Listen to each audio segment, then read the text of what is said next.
কুমিল্লার চান্দিনায় স্বামীকে আটকে রেখে এক গৃহবধূকে রাতভর গণধর্ষণের অভিযোগ উঠেছে। এই ঘটনায় জড়িত থাকার অভিযোগে 4 যুবককে আটক করেছে চান্দিনা থানা পুলিশ। পুলিশ জানায়, রোববার রাতে এই দম্পতি মাদারপুর এলাকা দিয়ে যাওয়ার সময় বখাটেরা তাদের পথ রোধ করে।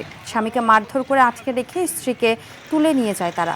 ভোররাতে ভুক্তভোগীর স্বামী তার স্ত্রীকে অসুস্থ অবস্থায় ফেরত চাইলে অভিযুক্তরা উল্টো 1 লাখ টাকা মুক্তিপণ দাবি করে। পরে ভুক্তভোগীর পরিবার পুলিশে খবর দিলে পুলিশ অভিযান চালিয়ে 4 অভিযুক্তকে আটক করে।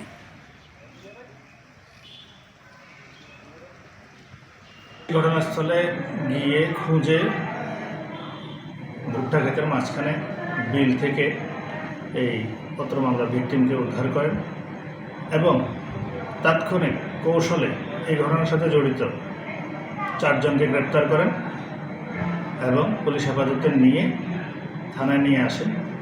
এই বিষয়ে আইনগত প্রক্রিয়া চলছে।